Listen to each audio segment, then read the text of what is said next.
Welcome back to JFF 370. I'm your host, Guy Fontaine, and I'm sitting down with a local scientist named Bobby Jameson. He's an expert on ethanol, and he's going to tell us a little bit about ethanol today. Take it away, Bobby. So let's start with what E85 is. E85 is an ethanol fuel blend used in flexible fuel cars, and it is 85% ethanol fuel blend, and the rest is gasoline. The government has been trying to implement this new fuel source into everyday cars so that we can use it instead of using gasoline. Okay, we have a caller from Minnesota. Take it away, caller. Hi there. I live out in Minnesota, and I drive, a big Mustang out there in Minnesota, and I drive it, real fast because you got the big straight roads over the flat terrain there. And, I'm just wondering, because, this ethanol thing, that's all new. So I'm just wondering if I put ethanol in my Mustang, does that make me go slower? One of the good things about ethanol is it's more efficient than the normal gasoline. So you'll be getting more horsepower figures and more torque, and so you can get to places a lot faster, and you'll be more efficient too.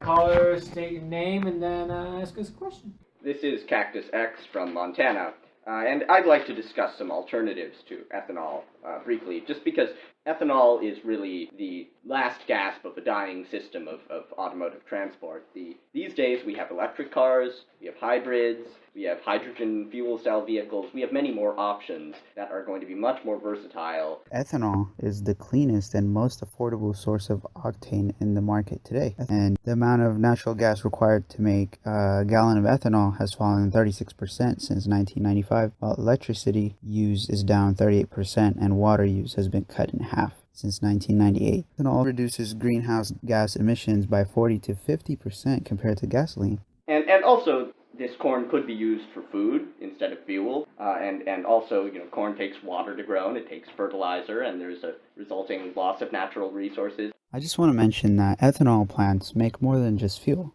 They generate animal feed. That's because ethanol uses the starch in the grain. In 2014, the industry produced about 40 million metric tons of feed. That's the equivalent of producing nearly 50 billion quarter-pound hamburger patties. I'm looking out my window here in the woods in Montana, and there's my Prius covered in mud, but it can get me 100 miles to work every day. Again, ethanol is just it's denial. It's not going to get us where we need. We need a complete upheaval of the transportation system in this country.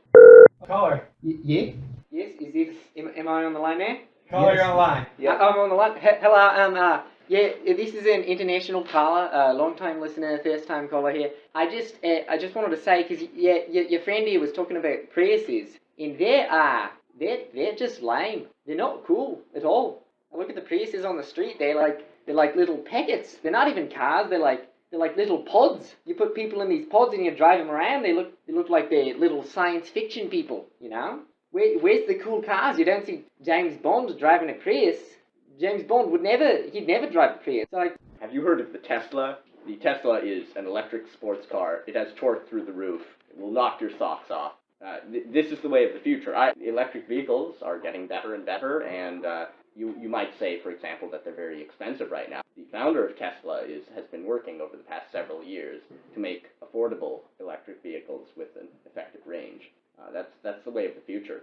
Electric cars are not completely environmentally friendly either. Since the battery packs are really heavy, the companies have to make the rest of the car really light to compensate. So to do that, they have to use aluminum and carbon fiber, which requires a lot of energy to produce and to process. And the compounds that they use in the batteries, such as lithium, copper, and nickel, are mined from the earth. We're kind of like being hypocrites here, because when mining from the earth, that takes a lot of energy, and it can release a lot of toxic components, which is not good for the environment. It sounds interesting and all, but I think I'm going to still drive my big gas car. You don't have to get rid of your big car. You can still drive it. You just have to modify it a little bit. You can run it on E85. You can enjoy your big power increase and still help the earth by reducing emissions. I'm not saying that E85 is the permanent solution that we're looking for. What I'm saying is, instead of getting rid of the combustion engine completely, we can just modify it, tweak it a little bit, and reduce carbon emissions. So, thank you all for being with us through thick and thin.